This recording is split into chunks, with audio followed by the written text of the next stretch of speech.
Hey everyone, welcome back to the Mean Green Gridiron podcast, the full season preview. We did all the position groups, so now we're just going to do a kind of full overview going into the season. And I am joined once again by Carter, who is very eager to kick us off here. Carter, how's it going?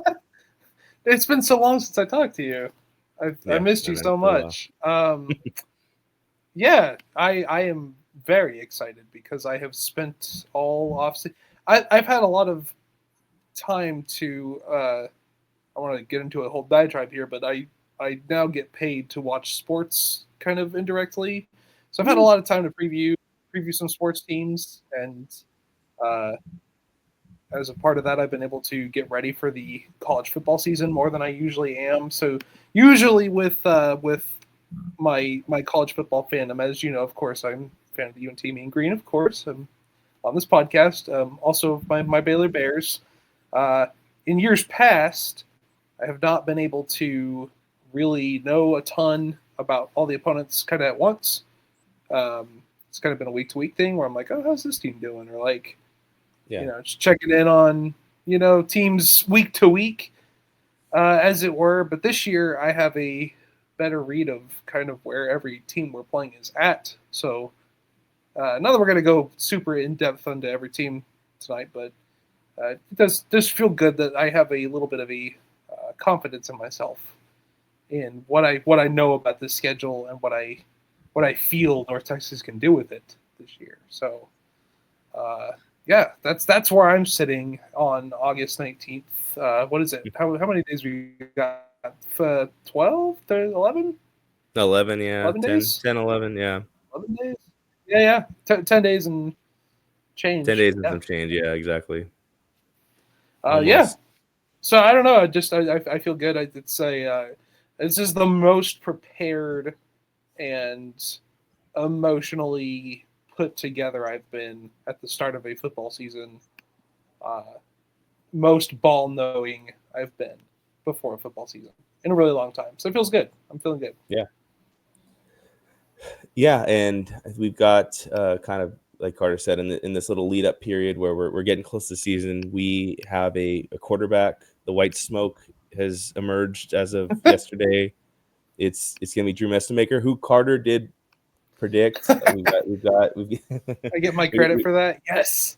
yeah. I think we posted the receiver preview over 2 months ago now, and Carter in that episode said that it was going to be Mestemaker, and I was like, wait, don't you mean Poffenbarger? He's like, no, I think Drew Mestemaker is going to be starter. So I good, listen, dude. good on Carter. A quarterback who hasn't made a start since ninth grade is like the most gimmicky North Texas thing of all time. We Like need bits, as you have said we, before. of course, we need bits. I miss Austinani. I miss having a geriatric QB. So why not get a QB that hasn't played QB? Yeah, And his highlights from the bowl game were just too fun. I mean, you obviously want to root for the kid because of his story, but like that we lose Chandler Morris, and vibes are down, and there's the unknowingness of the transfer portal, and it's like, oh, we may have a guy. So I don't know. It's just it was a fun bowl game, even though we lost. It was really fun to watch him go out there and ball. I've said it all summer. I really like his field vision.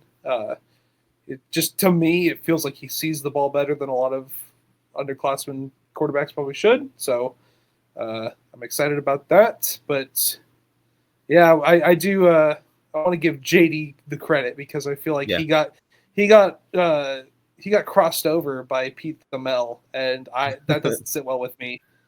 So yeah, give JD his flowers. yeah. Absolutely.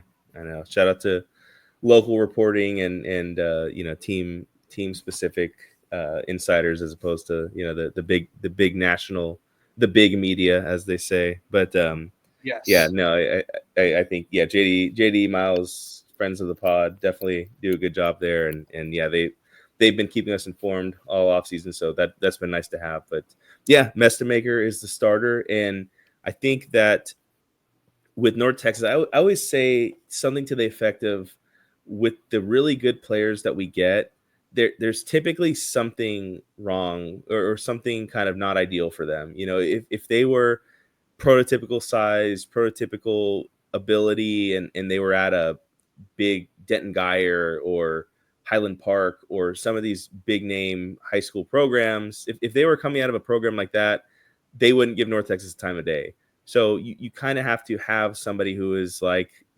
Mestemaker, who is not a starting quarterback for his high school, or Miles Coleman, who is 5'6" receiver, or DT Sheffield, who's 5'9", 5'10" receiver who had some off the field troubles at Washington State. But you have to have something where these guys is not going right for them. That maybe their grades or size, all the things that I just mentioned. But Mestemaker, I think in this case has just such a unique situation, but he's also, I think, a late bloomer. I think not only was he kind of passed over, or not passed over, but he was a backup because they were really good quarterbacks. His senior year of high school, the starting quarterback for his high school was Deuce Adams, who went to Louisville, and so that's a good P5 signee quarterback. Mm-hmm. It wasn't like he was sitting behind a guy who's in Sigma Chi or something at some random school. Like he was behind a legit FBS P5 quarterback. So I think that, again, you kind of have to have those things break in your favor. And I think this was a really kind of extreme instance, but I think you take it and you say, all right, cool. It's unorthodox how we got him. It's unorthodox how he's ended up in this position, but nevertheless, we got a 6'4", stud quarterback who can run and throw. And like you said, sees the field well, and who handles the pressure in game well, where he's actually, like, you can tell he's processing what's going on in the field.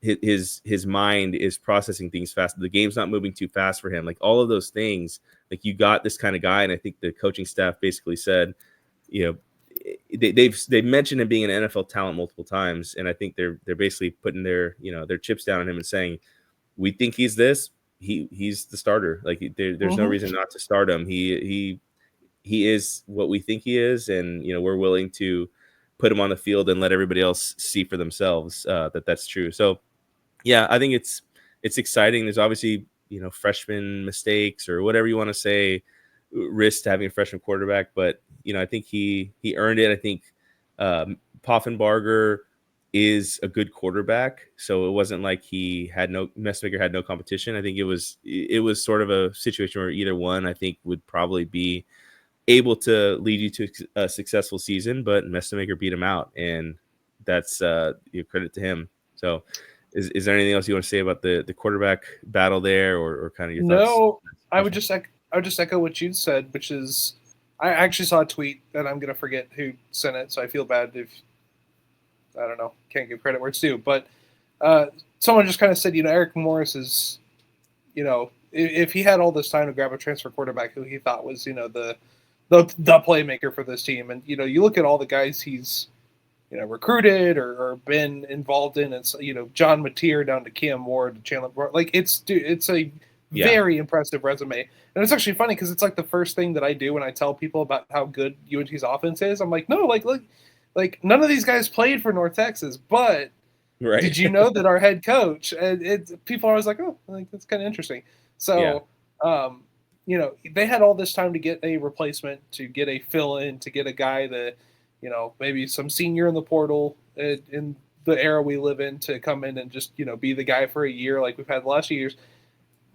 Kind of echoing what you said, it shows that they have confidence in this kid who is a redshirt freshman, has played all of 5 quarters at North Texas, 6 maybe, of football, and they've been fun. I mean, I don't even remember if he appeared at all before the bowl game. I can't. Yeah, he played in a few games. He played in the Tech game.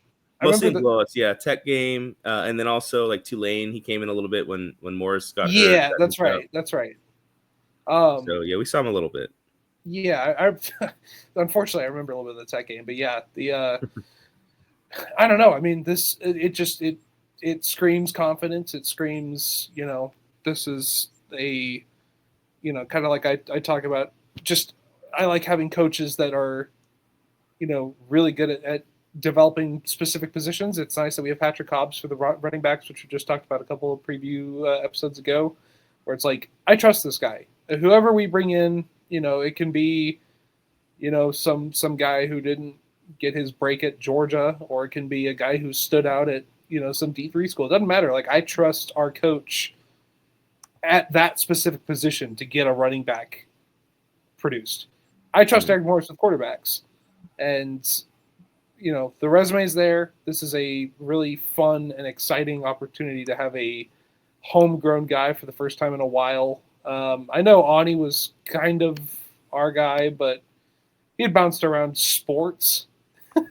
I mean, Right. he was a baseball player, and then he was at TCU, and Arkansas too. Arkansas. Yeah, so it feels like for the first time since Mason Fine, we have a guy who is like ours. Like, this is like, okay, we're riding with this guy, and he is a North Texas product, and let's see how it goes.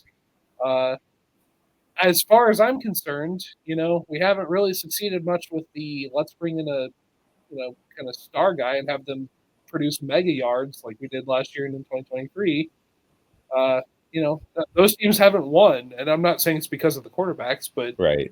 like, why not try something new? Your floor this year is probably 5-7 or 6-6, so why not try your own guy out? So I like it. I'm on board. I think it's exciting. I think it's a fun storyline for the season, and let's ride. That's how I feel about Mestemaker. Yeah, and one of the things that obviously we kind of saw in the bowl game, but Messmaker and Miles Coleman have a really good chemistry with each other. Apparently, they've been friends, like good friends, since elementary school. And Miles Coleman's the one who kind of vouched for Messmaker to begin with, to kind of get him on this roster to begin with. And then you saw it in the bowl game. Coleman had over 100 yards. Messmaker had almost 400 passing, and I think that that's going to be something that you're going to see a lot this year. Is Miles Coleman, take the over on his prop bets. I'm sure there's not one set on him, but if there were an over under on Miles Coleman receiving yards this year, I would say take the over. I think he's going to be targeted early and often. Mestemaker targeted him in almost every appearance he had last year against Texas Tech. He had like a 49-yard catch and run. Tulane, when he came in, he threw to Coleman on like a third down play, and Coleman just missed getting the first down. And then in the bowl game, like I said, they hooked up for a lot of yards. So that's definitely a connection to watch out. Same high school, same Pop Warner team growing up. So those guys, that should be a dynamic duo going forward. And then look, Boffenbarger, he's a senior. He's not going anywhere. He can't enter the transfer portal on August 19th. I don't think so. You have sturdy, reliable backup, if nothing else, and hopefully that for his sake, hopefully he gets a chance to at least have some moments, whether it's garbage time or goal line. He's a good runner, or not goal line, but kind of running package. But I think that's it's nice to have a backup of his caliber on the team, and that should be a good situation for, like you said, the schedule, and that's, I think we'll kind of go into that now. I think that's where a lot of the optimism for this team is surrounding, is obviously the team seems to have improved. You've got the improved defensive coordinator situation, but more than anything, like I said, I think it's you look at the schedule, and it's super manageable. You've got 7 home games. You've got some very winnable road games, at Western Michigan. Army sounds like they're going to be down this year, at least compared to where they were last year. South Alabama beat them in their place last year. Now they come to Denton this year without Gio Lopez. Fun Friday night game against South Florida. UTSA, we get them at home, and we are long overdue to give them a loss. Yes. So again, a lot of then you ended out with UAB, Rice, and Temple.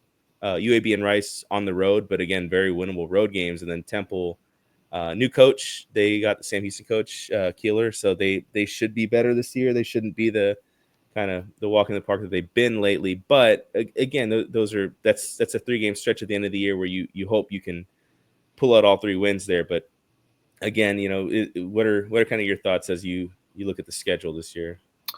So there are it is a schedule that I think serves in our favor, but there are a couple sneaky teams. There are some teams here that I'm like, I think we're going to lose a stupid game or two this year that we probably shouldn't. Opening the season with Lamar, first of all, they're in the middle of, I guess you could call it a rebuild under Peter Rusmondo, but they went 1-10, I think, 2 years ago. Yes, let me get my record out here. Yes, they went 1-10 in 2022. Fired their head coach. Rusmondo comes in, goes 6-5 in 23, and then 7-5 last year, and they won a bunch of dogfights last year. They played really close with Texas State. Yeah, they did. First game of the year. They did get kind of blown out by Central Arkansas and Incarnate Word, who are both kind of top dogs in FCS, but they did manage to win a bunch of dog fights, like I said. So they're a tough team. They're not going to roll over, and it's not going to be. I don't think it'll be one of those 59-14 type games. I think you might see kind of a chippier score than that, but that's a team that you think just on paper that might be a blowout win. Maybe not. Maybe it'll be a little bit closer. Rice is a team that really intrigues me because they are completely reinventing their program direction. They are going with the old Navy run the hell out of the ball and destroy you physically approach. And I have seen teams pull that gimmick off against North Texas one too many times. Army did it to us last year where they just dominated time of possession, and like you're never going to see North Texas score 3 points in a game ever with Eric Morris. Like I just Rice is an interesting team, and I think that's a losable game. Even though you talk about where the state of that program is, we probably should go to their place and beat them this year. UTSA. Was that the team you said we're overdue to beat? Yes. Yes. We owe them a cold serving of revenge. I was at the last game that we beat them in 2022 or 21, whichever year it was when they were 11. 21. Man, I got soaked. I was with Miles. It was pouring rain, and it was so worth it. That was one of my favorite North Texas wins I've ever seen. Yeah. I know they care. They can say they don't care. I see people on Twitter say they don't care about it sometimes. They're like, oh, we still, I know they care. I know it bothers them that we ruined their perfect season. But we can't ride those coattails forever. So definitely got to beat UTSA or at least play that game a little bit closer. I know Owen McCown is a really exciting quarterback.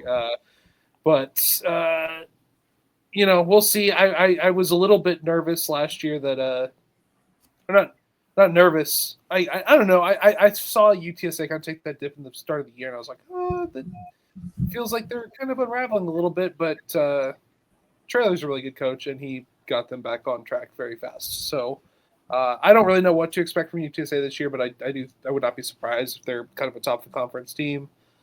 I don't know. It feels like, all 12 of these games are winnable.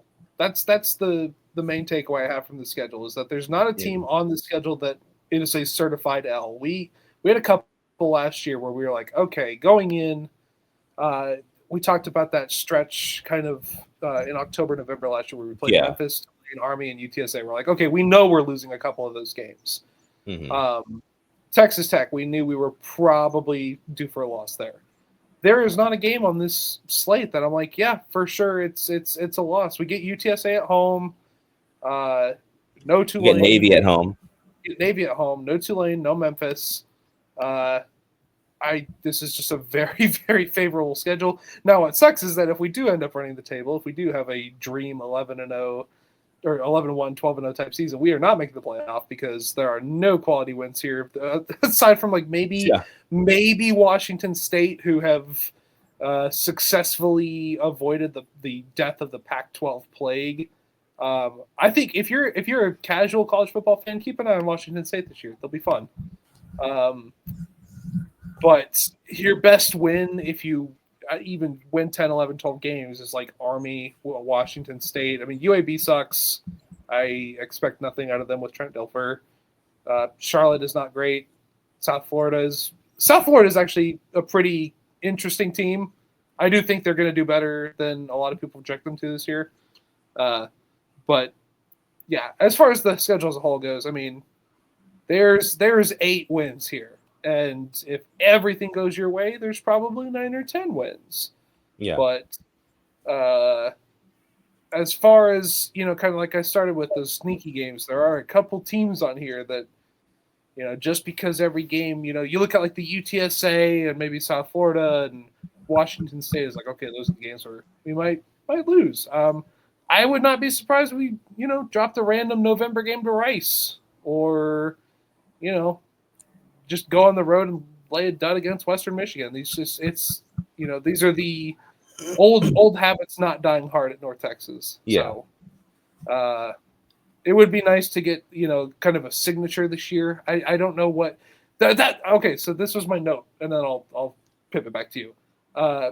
I put a note in our team preview that I said, what do you think the signature win is so far under Eric Morris? Like what's the best win he's got here? Yikes! Yeah, not much in the way of signature wins. I think maybe the best win might have been winning at South Alabama the first game of last year. South Alabama or FAU, and FAU was terrible last year. Right. So yeah, I mean FAU just because of the way that game played out, but not because of the quality of the opponent. Sure. And we beat Gio Lopez, who's a pretty good quarterback. So right. But this year, you're talking about Washington State, who are technically, if you want to lump them in, they're technically a P5 team. P whatever. They're a Power 5 program, maybe leftover or not. They're coming to Denton. You get that win. That game's on ESPNU. A lot of people are going to watch it. That's a big win. That's a statement win. You beat UTSA at home for the first time since 2021. That's a statement win. That's a rivalry win. There's a couple games on here, Army and Navy. Right. Win one of those. Win one of those. Yeah, but sure. That was my note in the season preview. I said there are a couple games on here where you have the chance to really kind of take a step up. It's year 3, and it feels like this is the most cohesive Eric Morris squad yet. It feels like this doesn't feel like a team throwing transfers in and being like, okay, well, hope this works. This feels like, okay, we've got a scheme on defense. We've got, some skill guys on offense that are our guys. And it doesn't feel like we're, loading up on transfers to come in and play skill positions. And it also doesn't feel like we have anybody we'll lose in the immediate near future unless they just go like thermonuclear. Like, I think if Drew Mestemaker has a good year, he might come back and, maybe not lose him immediately. So this is an exciting season. There's some opportunity, and I feel good about it. Yeah, I think when you talk about signature wins, like you said, there are a lot of potential ones on the schedule. I think in particular at home, I think that this schedule, if I had to say like our probably our 4 best opponents on our schedule, I think are probably Navy, UTSA, South Florida, and then Washington State, and then maybe Army.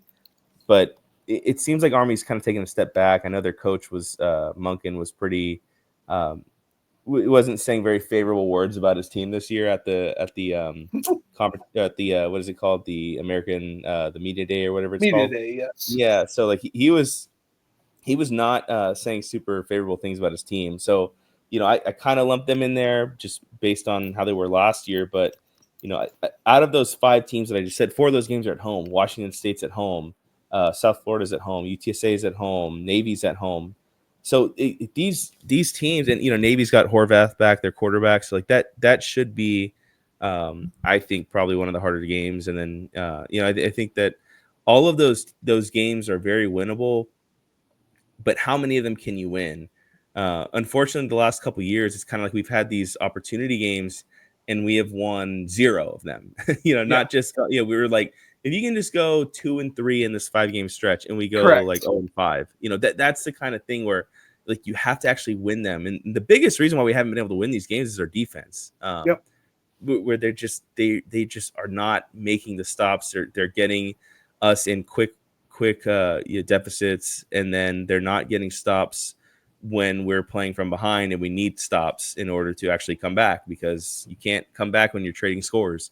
And so I think the defense is just it's no surprise, but the defense is just the biggest variable for this season of how good they are really can dictate. And that we don't need them to be the first place defense or the highest rated defense of the conference. Just be kind of middle of the pack, like we're always saying.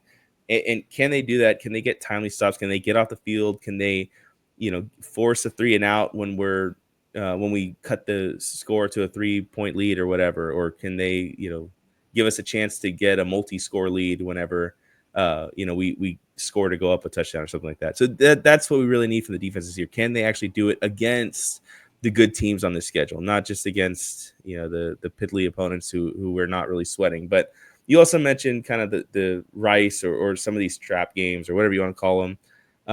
Charlotte on a Friday night, that kind of scares me just because you have to travel on a short week. That does have ESPN2 demon magic written all over it. Yeah, for sure. So, that game, and then like you said at Rice, and even UAB is a place that we just have never played well in Birmingham. I mean, we have had some horrible games. We had the 2018 meltdown. We had the 2014. We went there, and it was just embarrassing. And then even 2022, the year where they were having a down year, and all we had to do was win a game over there, and we clinched the Conference USA title berth that year.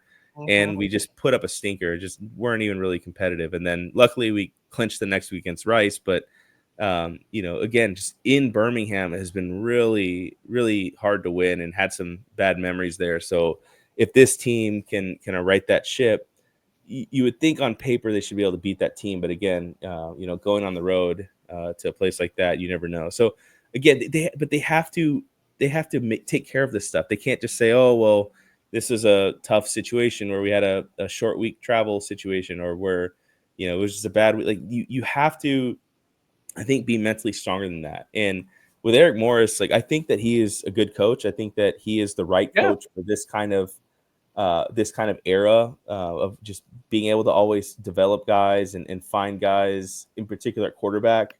Like, if you can't find a quarterback or you can't develop quarterbacks, like, you're not going to win anything. So for him to have that's the biggest box checked. He has it checked emphatically.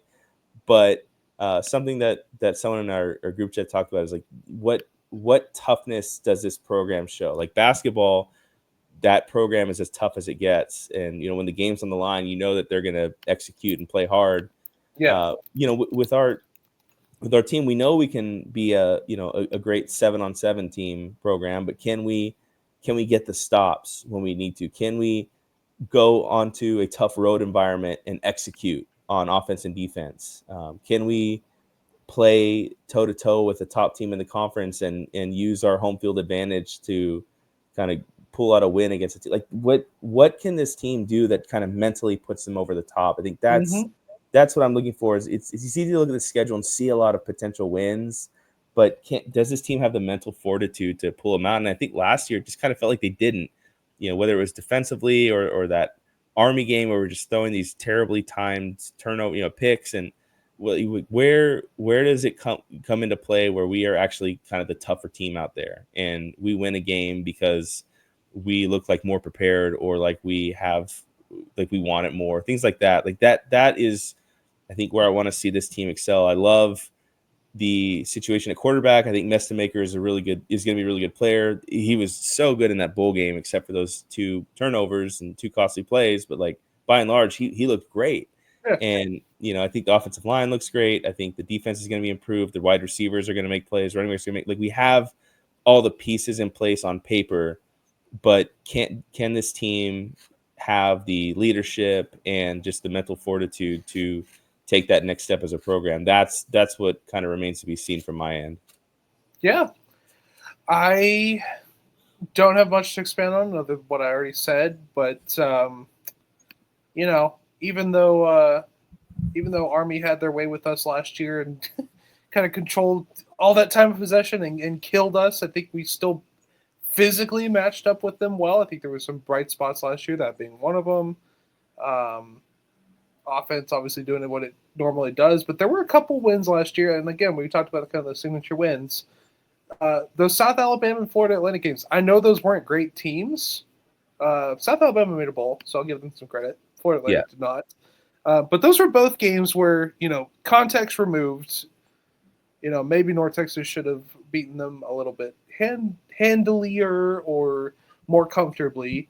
Right. But those were 2 games where it felt like we had to scratch out a win, which we did not do in 2023 at all. There were no scratch out wins that year. We had that stupid loss to FIU that was just dumb. I guess you could say the Louisiana Tech game was a scratch out win, but that was about it. Like that was more of like a recovery from a collapse, though. Correct. Correct. And again, that was a 40-37 win over a 3-win team. So I'm not kidding. I'm not. I have no fond memories of that. They barely beat a bad UAB team that year. There were no like earned victories, right? And I don't want to say that literally, but just in terms of like, that is a team that probably should have beat you, and you snatched victory from them. Yeah. There were 2 games last year where that was kind of the case, and we came out on top. Right. So I know neither of them are quality wins, but this year, you're talking like you said, it feels like the statement needs to be made of, okay, last couple of years we've had some flashes. This year, like, let's step up and put our foot on some team's throat. Let's go out and just pummel Washington State, or go out and kick your rival's ass against UTSA. Like, just have a game where it's like, this is who we are as a program. This is what we coach, and that we haven't had that yet under Eric Morris. Again, I don't think it's because of his coaching style. I agree with you. I think he's a very good coach. I think I would not have anybody else where we're at as a program. I think he's a great recruiter. I think he is a good relative to his players. I think he is kind and smart and knows football, especially on the offensive side. And yeah, I feel good about this year. It feels like this is a year of opportunity. And like I said, the floor is I'm looking at the schedule, man. I mean, I'm going through Lamar. That's probably a win. You're probably beating one of Washington State or Western Michigan, so we'll say 2-1. Chalk Army up as a loss. Fine, it's 2-2. South Alabama, South Florida. At worst, you're 3-3 through the first 6 of the year. Then you get UTSA. We'll say that's a loss. Worst case. Charlotte, you're probably not losing back both of those 2 games, so we say worst case 4-4. And then between Navy, UAB, Rice, and Temple, there's no way they lose more than 2 of those games. The floor is 6-6. Yeah, that's the floor. And when's the last time we had a floor of 6-6? It's been like at least 3 or 4 years. So it feels really good that there are a couple games where it's like, all right, if you can turn it up a notch, if you can hit that NOS and go an extra 10 miles an hour, then it feels like there's 8 or 9 wins on the schedule. We could have a nice, memorable season for once that is not marred by frustration and stupid losses and games where it's over by halftime because the defense just cannot make adjustments at all. I would like to see Eric Morris kind of grow as an in-game adjuster, but as far as play calling goes and offensive talent recognition goes, he is a very skilled coach. He's a young coach too. It's hard to expect too much from a 39-year-old in the world of head coaching in college football, but he's about as good as you can ask for what you're asking him to be. Right. And I am very confident that this will, barring injury, everybody stays healthy, and some of those defensive fill-ins come in nicely. I think that this should be. I'm not getting high on the hopium, but it should be one of the more pleasantly memorable football seasons we've had in the last 10 years. Yeah, no, I agree. I think for me, I'm going to go with an 8-4 prediction. I think that feels right. Like you said, it feels like invariably there's going to be some loss that we shouldn't have lost. And then overall 8-4 feels like, you took care of most of the games that you needed to. And then you were able to get over the hump a little bit on some of the opponents some of the caliber teams that you haven't been able to beat lately. I think that'll happen this year. And again, just 7 home games. That's huge. Like that college football home field advantage is such a big thing. You should be able to capitalize on that. So and they're all early too. There's like 5 or 6 of them before Halloween. Yeah. So you get a chance to kind of put yourself in the driver's seat where, if you take advantage of that home slate and you're 5-2 midway through October, right? kick your feet up. You can lose a game to Navy at that point, but it's like, Mhm. yeah, absolutely. Take advantage of having an extra home game. Yeah, 6 of your first 9 games are at home. So yeah, like it's gonna be heavy on the home games early. Um, so yeah, I think I'm gonna go 8-4. How about you? If we lose the 4, it's probably and most realistically Washington State, Army, UTSA, and Navy. I would assume maybe Charlotte. Maybe Charlotte. They got a first year head coach, so Right. I'm not gonna get too worried about a Friday night there. But like you said, stupid things happen on ESPN on Friday night in college football. Yep. But yeah, so I'm not really worried about Charlotte in August. I don't know if you lose all 4 of those games, and Right. if you can jump up and win 1 or 2 of them, maybe you'll lose a stupid game elsewhere. I'm gonna go 1 win higher. I think we win 9 games, and lock it in. This is the year we are going to win a bowl game and Woo. get to 10 wins. I'm calling it now. I don't care who we play, man. You can bring us North Texas State Dental School. I don't care. Just get me a team in a bowl game and get some hardware. I want a nice trophy because I can't watch another bowl loss. I can't do it. I'm so tired of losing bowl games. Win a bowl game, please. Just please. These bowl games, like most of it has been such winnable games too. Like They're all winnable. The only I mean, one even Utah State is the only one that. Well, I guess I don't count COVID year. That doesn't count. Whatever. no, yeah, that was terrible. That defense had no chance. Yeah. But yeah, I mean, after that it was Miami, Ohio, and um, Boise State was a winnable game. Ended up being a winnable game, and I feel like I'm missing one more besides Texas State. But yeah, I mean, these are all winnable Troy and games. Army, if you want to go back to Latrell, Yeah, those games are right. both winnable. Yeah, for sure. Definitely that Army game. But yeah, I mean, these so many of these games were winnable, and even the last two, Boise State and Texas State, were opponents that kind of on paper outclassed us, but the games themselves, it felt winnable during the games, watching them Mm-hmm. live. So yeah, I think like you said, you gotta just please win a game. But yeah, no, you were braver than I today. I wanted to say 9-3, but I couldn't bring myself to do it. So yeah, would love for you to get this one right, just like you did with Mestemaker. Thank you. I can't take any credit there. I have one last thing to say, and it's really just an echoing of myself and you. But we have spent so much of the last couple of years losing games constantly that we should have at least had a couple of, right? Like, go back to 2023. We were talking about that stretch last year. We had another one in 23 where we played Tulane, Memphis, UTSA, SMU. Lost all Right. 4. Yep. Lost to Navy that year. You can beat bad teams, but had the stretch last year. Memphis, Tulane, Army, UTSA, lost all of them. Lost the bowl game.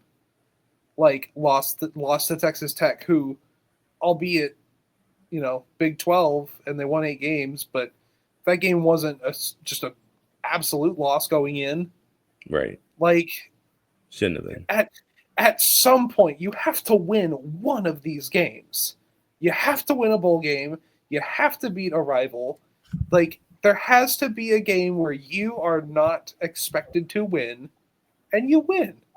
And there's so many of those this year. You're gonna go to a bowl game as long as everything goes, swimmingly in terms of health and right. Just barring a complete calamity.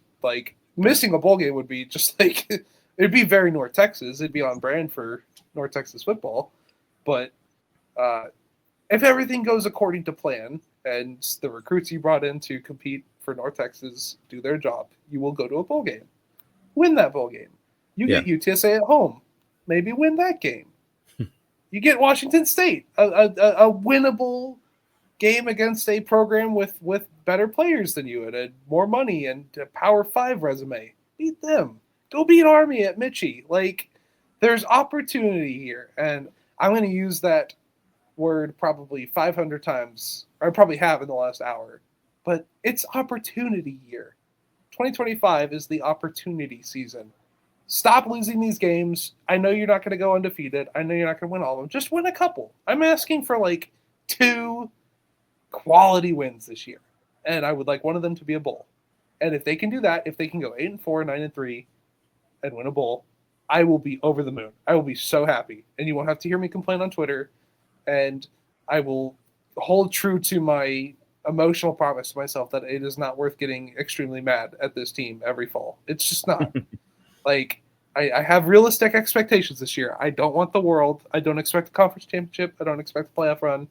Just win 8 or 9 games and win a bowl because it's on the slate this year. It's ready. It's right there. There's so many wins here. Just get it done. Yeah. That's my final statement. I'm going 9-3, bowl win, and I'm very excited to preview Lamar next week. I'm looking forward to the season. All right, you heard it here first. 9 wins from the soothsayer himself, and yeah, we get to talk about an actual team, and the real team right now is doing actual kind of game week prep, even though they don't have a game this week. The actual game planning and game prep has officially started at the I don't even know what they call the practice fields. The is it Lovelace? Yeah, I don't know if it's probably, but I know they have the softball stadium. But anyways, yeah, over there, they're running. Scout team is running Lamar's plays, and they're in the film room watching Lamar film. So it's real, it's live, and it is almost here. So thanks again, everyone, for listening, and go Mean Green. See you at Sierra Field at Dacu Stadium, August 30th. See you there. Go Mean Green. Go Mean Green.